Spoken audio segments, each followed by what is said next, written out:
श्री कृष्ण का वह पुत्र जिससे देवता भी डरते थे। क्या भगवान श्री कृष्ण का पुत्र राक्षस था? एक ऐसा शक्तिशाली योद्धा जो भगवान श्री कृष्ण की तरह ही 16 कलाओं में महारत हासिल कर चुका था। वह इतना शक्तिशाली और बुद्धिमान था कि उसने छोटी सी उम्र में ही कई सारे असुरों और राजाओं को युद्ध में परास्त किया था। जब जब महाभारत का नाम लिया जाता है तो सबसे पहले भगवान श्री कृष्ण का नाम अवश्य लिया जाता है। भगवान कृष्ण जो स्वयं भगवान विष्णु के अवतार थे और यहाँ तक कि 16 कलाओं में महारत हासिल कर चुके थे।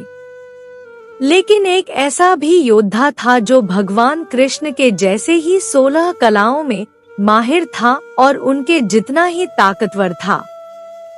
हम बात कर रहे हैं भगवान श्री कृष्ण के पुत्र साम की। तो चलिए जानते हैं कि आखिर साम कितना शक्तिशाली था और उसने किन किन राजाओं और साथ ही असुरों को हराया था। भगवान श्री कृष्ण की 8 पट रानियां थी, उनमें से एक थी जामवंती, जिनके पुत्र थे स्वयं साम। वहीं कृष्ण की अन्य सभी पत्नियों ने सुंदर बालकों को जन्म दिया था।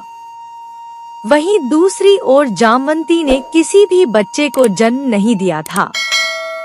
इस बात से दुखी जामवंती भगवान श्री कृष्ण के पास पहुंची और बोली, आपके सभी पत्नियों ने पुत्र और पुत्रियों को जन्म दिया है, लेकिन मैं क्यों अभागी रही? मैं आपसे एक पुत्र का अनुरोध करती हूँ।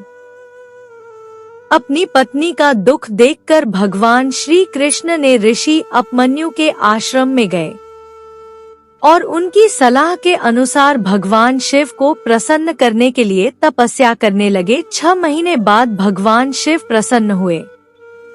भगवान कृष्ण ने पुत्र प्राप्ति की कामना की और मनोकामना मांगी। कृष्ण चाहते थे कि उनका पुत्र साम बिल्कुल शिव जैसा हो, जैसा कि हम सब जानते हैं कि भगवान शिव का मुख्य कार्य विनाश करना है। जल्द ही जामवंती को एक बेटा पैदा हुआ, क्योंकि शिव के अर्धनारेश्वर रूप को साम भी कहा जाता है, इसीलिए जामवंती के पुत्र का नाम साम रखा गया। कहा जाता है कि साम अपने पिता भगवान श्री कृष्ण के जैसे ही अत्यंत खूबसूरत था। उनकी खूबसूरती की दीवानी दुर्योधन की बेटी लक्ष्मणा भी हो गई थी। पराक्रमी साम ने भरी सभा में लक्ष्मणा को भगाकर ले गए थे और महाभारत के सभा पर्व के अध्याय 4 के अनुसार प्रद्युम्न, साम, सात्याकी और अनिरुद्ध ने अर्जुन के पास रहकर धनुर्विद्या की शिक्षा प्राप्त की थी और अपने भाई प्रद्युम्न की तरह ही उन्हें भी मायावी शक्तियों का काफी ज्ञान था। वहीं बात की जाए साम के बल की, तो साम ने बालक अवस्था में ही सम्रासुर की सेना को नष्ट भ्रष्ट कर दिया था। साम ने महाभारत के युद्ध में कितनी ही सेनाओं का संहार किया था। जब शाल ने अपनी विशाल सेना सहित द्वारका पर आक्रमण किया तो उस समय भगवान श्री कृष्ण द्वारका में नहीं थे। तब साम ने शाल्व के मंत्री और सेनापति सबको युद्ध में परास्त किया था।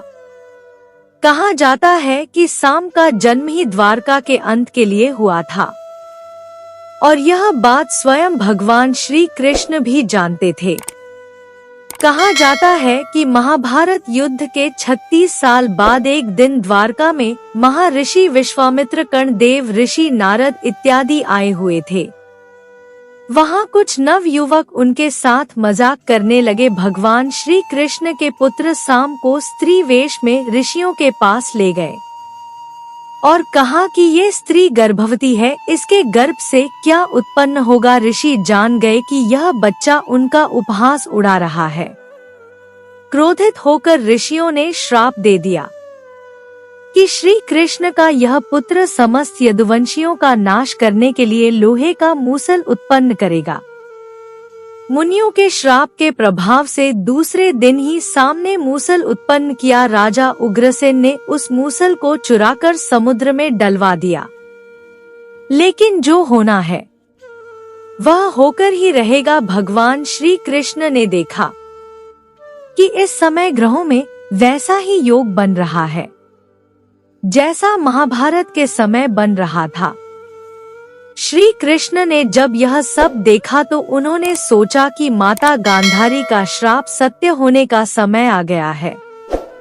द्वारका में पाप बढ़ने लगा और यह सब देखकर भगवान श्री कृष्ण ने द्वारका छोड़ दी और वहीं बलराम जी ने समाधि ले ली। कहते हैं जब राजा उग्रसेन ने उस मूसल को चुराकर समुद्र में डलवा दिया तो उस मूसल को एक मछली ने निगल लिया और उसके पेट से एक छोटा सा धातु बन गया। उस मछली का शिकार एक बहेलिया ने किया और मछली के पेट से वह धातु मिल गया जिससे वह तीर बना और उस तीर से ही भगवान श्री कृष्ण के इस अवतार का अंत हुआ। वो वापस भगवान विष्णु में जाकर विलीन हो गए। उधर द्वारका नगरी भी समुद्र में डूब गई और सभी यदुवंशियों ने एक दूसरे का विनाश किया। तो यह थी कृष्ण के पुत्र साम की कहानी। आशा करती हूँ यह कहानी आप लोगों को अच्छी लगी होगी। अच्छी लगे तो लाइक करें, अपने दोस्तों के साथ शेयर करें, मेरे चैनल को सब्सक्राइब करें और कमेंट में जय श्री कृष्णा अवश्य लिखें। कहानी सुनने के लिए बहुत बहुत धन्यवाद। मिलती हूँ एक और अच्छी कहानी के साथ। जय श्री कृष्णा।